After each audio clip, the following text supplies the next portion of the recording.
حضرت عمر فرماتے ہیں قال قال رسول اللہ صلی اللہ علیہ وسلم ان اللہ یرفع بہذا الکتاب اقواما ویضع بہ آخرین، اللہ اب اس کتاب کے ذریعے قوموں کو اٹھائے گا اور اسی کو ترک کرنے کے باعث رسوا کر دے گا۔ یہ ہے اب ابد الآباد تک کے لیے، خاص طور پر مسلمانوں کے لیے اللہ تعالیٰ کا یہ قانون۔ اس کتاب کو لے کر اٹھیں گے سربلند ہوں گے، اس کتاب کو پیٹھ دکھائیں گے ذلیل کر دیے جائیں گے۔ یہ گویا کہ اب امت مسلمہ کی قسمت جو ہے وہ تلے گی اس کتاب کی میزان میں، اسی میں طے ہوگا کہ ان کے لیے عروج ہو یا زوال ہو۔ اسی کو وہ جواب شکوہ میں علامہ اقبال نے سادہ ترین الفاظ میں کہا تھا، وہ زمانے میں معزز تھے مسلمان ہو کر اور تم خار ہوئے تاریک قرآن ہو کر۔ فارسی میں اسی کو مفہوم کو جو ادا کیا ہے جس خوبصورتی سے، اس کا تو جواب نہیں ہے کہ اے مسلمان خار از مہجوری قرآن شدی، تم جو ذلیل و خار ہو گئے ہو دنیا میں۔ ایک سوال شاعر نے کبھی کیا تھا نا، بڑا پیارا سوال تھا، ہے آج کیوں ذلیل کہ کل تک نہ تھی پسند گستاخی فرشتہ ہماری جناب میں۔ بڑا پیارا سوال ہے، جواب علامہ اقبال دے رہے ہیں، خار از مہجوری قرآن شدی، قرآن سے لا تعلق ہونے کی بنیاد پر تم ذلیل و رسوا ہوئے ہو۔ شکوہ سنجے گردش دوراں شدی، گردش دوراں اور گردش فلک اور فلک ناہنجار اور فلک کج رفتار، اس کو خامخواہ گالیاں دے رہے ہو، اس کا خامخواہ شکوہ کر رہے ہو، شکایت کر رہے ہو، یہ تو ہے باد صبائی ہما آوردہ تست، یہ تمہارے اپنے کرتوتوں کی سزا ہے جو تمہیں مل رہی ہے۔ تم نے قرآن کو پیٹھ دکھائی، تم ذلیل و رسوا کر دیے۔ خار از مہجوری قرآن شدی، شکوہ سنجے گردش دوراں شدی، اے چو شبنم بر زمیں افتندئی، در بغل داری کتاب زندئی، اے وہ قوم جو شبنم کی طرح زمین پر پڑی ہے، اغیار اسے پاؤں تلے روند رہے ہیں، جیسے آپ صبح کو سیر کرنے نکلتے ہیں، سبزے پر پڑی ہوئی شبنم اسے آپ روندتے ہیں اپنے قدموں تلے۔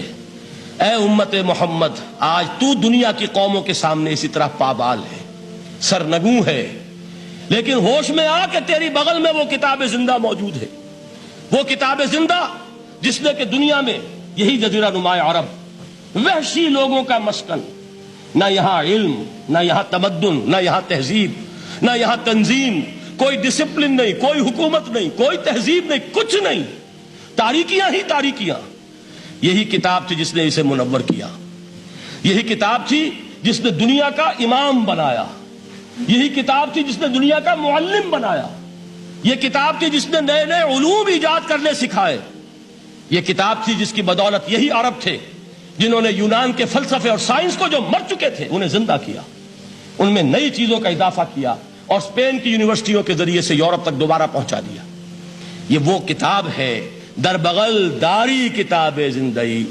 اقبال نے کیسے کیسے شکوے کہے ہیں، اسی قرآن میں ہے اب تر کے جہاں کی تعلیم، جس نے مومن کو بنایا مہو پرویں کا امیر۔ اس قرآن کو لے کر مسلمان نکلا ہے، ایک ہاتھ میں قرآن، ایک میں تلوار۔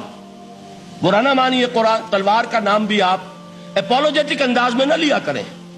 انقلاب کی تکمیل تلوار سے ہوتی ہے، انقلاب کی تمہید کسی کتاب سے ہوتی ہے، اچھی طرح جان لیجیے۔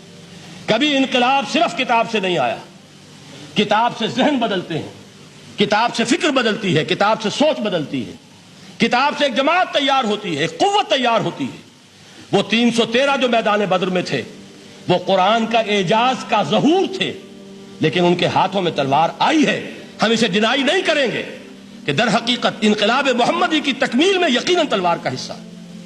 لیکن یہ تلوار ہاتھ میں لینے والے آتے کہاں سے اگر قرآن کے ذریعے سے محمد الرسول اللہ نے وہ جماعت تیار نہ کی ہوتی، وہ کام کیا ہے، یتلو علیہم آیاتہ ویزکیہم ویعلمہم الکتاب والحکمہ، وہ سارا عمل قرآن کے گرد گھوم رہا جس سے وہ جماعت تیار ہوئی۔ اور پھر اقبال نے اس کو بھی دو جملوں کے اندر ادا کر دیا، ایک شعر کے دو مصرے، با نشہ درویشی در ساز و دمادم زن، جو پختہ شوی خدرا بر سلطنت جم زن۔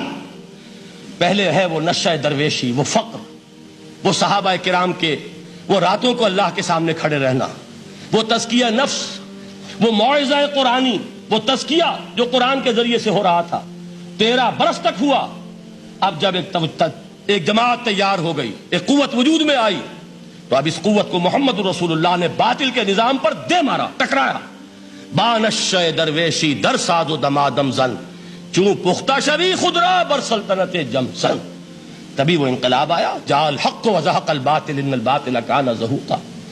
تو اللہ تعالی اس کتاب کو اب میزان بنا چکے ہیں. وبالحق انزلناہ وبالحق نزل، یہ قرآن حق کے ساتھ نازل ہوا ہے، فیصلہ کن کتاب ہے. انہ لقول فصل وما هو بالحزل، یہ قول فصل ہے، حزل نہیں ہے، کسی شاعر کی شاعری نہیں ہے کہ آپ نے تحسین کی تو کیا اور نہ کی تو کیا. یہ کتاب وہ ہے کہ اگر مانو گے تو مہو پرویں کا امیر بنو گے، اور اگر اس کو پیٹھ دکھائے رکھو گے جیسے دکھائی تم نے